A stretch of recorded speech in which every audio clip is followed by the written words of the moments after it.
They're asking me about you, Simon. Only good things. He's a shit rider, and his brother is much better. Well, I think Jonas wanted to do Paris-Nice, and Jonas is the boss, so if Jonas says he wants to do Paris-Nice, then he does Paris-Nice. We spoke in Canada, and there you said, if I have the opportunity, I will always ride Paris-Nice. Now you are on the list for this year again, but with an extra leader.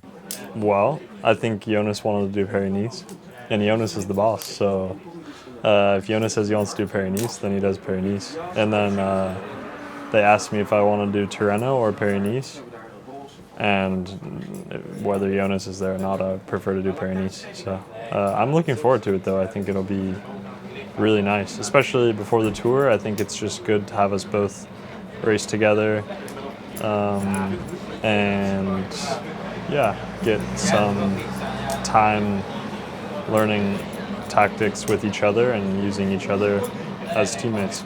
So what are your main goals for coming season? Main goals. I would like to try to win a one-day race and a stage race again. That would be a dream season, I think.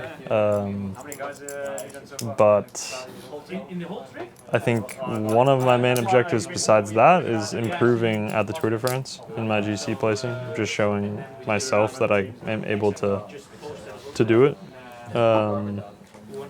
And just making progress in that realm, in the Grand Tour realm.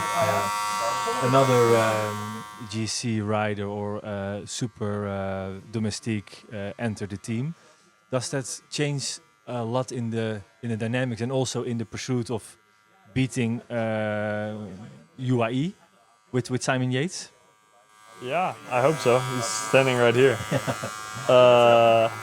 They're asking me about you, Simon. Only good things. He's a shit rider, and his brother is much better. No, I think I'm excited to race with him. I think he'll add a lot to the tour for sure. Yeah. So last year, the one-day classic, you won one. This year is as well like focusing on classics like these, or aiming for Flanders for the monuments.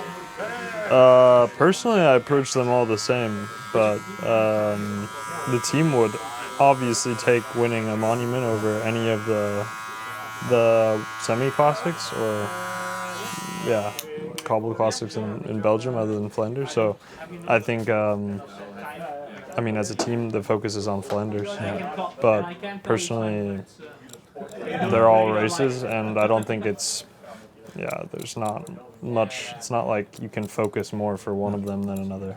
They all require a lot of concentration. Yeah, and preparation. There are some changes in the classics lineup this year. No Van Dijk brothers. Tratnik left the team. Will that change a lot in the dynamics and in how to focus on those races? Like tactic-wise? For sure, there are losses. I think Jan and both Van Dijk brothers were excellent riders, and they provided tons to the team last year. So I don't think it's impossible to like directly replace people, because that doesn't happen. Like you can't directly find a replacement for any one rider, but I think we have still the strongest team in the peloton for these races, and I'm confident that without the bad luck of last year, we can achieve everything we want to. What are you looking the most forward to for coming year? Personally, the Cobbles Classics I'm looking forward to a lot, and then I always love the Tour de France. For me, it's the highlight of the year, always, and I'm sure this year will be no different. When are you riding uphill or in the mountains? Who's talking the most in the peloton?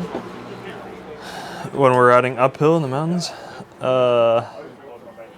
nobody can talk usually except for, you mean in a race?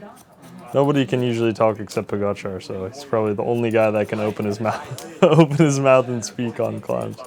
But there's not much talking that goes on these days when we're climbing. If you could ban something from the team car, what would it be?